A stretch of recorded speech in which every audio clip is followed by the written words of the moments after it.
I say it all the time. I say it to everyone. We are so lucky to have him in this day and age, to have Steven directing this movie in this day and age, because he is very sensitive to what's going on in the world at the moment, and he understands how it affects all of us.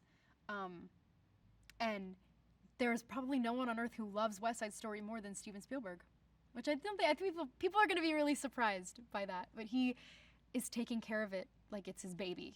This movie is his baby, and he's taking care of us. And I'm grateful every day that he took a chance on me.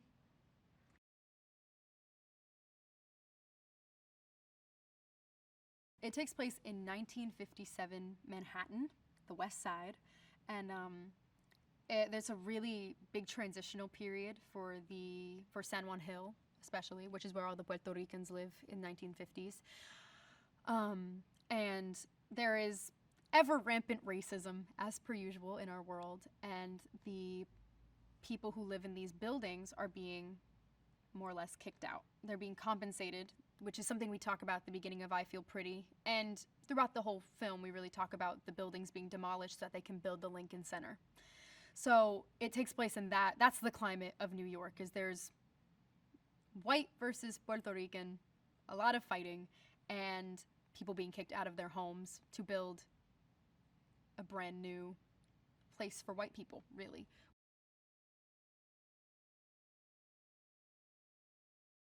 I felt like Maria that day. It was really wonderful. And for that, when that first press shot came out and the world lost its mind, everybody was losing their minds over it. At this first look of what it should have looked like back then, of like the sharks are a rainbow of the Latino community. We have Afro Latinos, we have light-skinned Latinos, we have Latinos from Puerto Rico. It's amazing. It's what it should have looked like. It's what it should always be. And I'm really glad that it was touched upon when that first picture came out. It was really significant in what we all look like and what we're all doing here.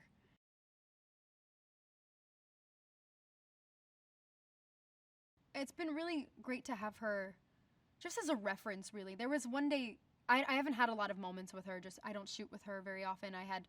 She's in the death scene. That's the only day I really had to shoot with her, but she was there for a couple days of rehearsal, and Ansel and I were singing the balcony scene, and after, she just looked at me and she said, "Maria lives," and that was enough for me. I was like, cool, great, stamp of approval, we can rap, we're good, check the gate.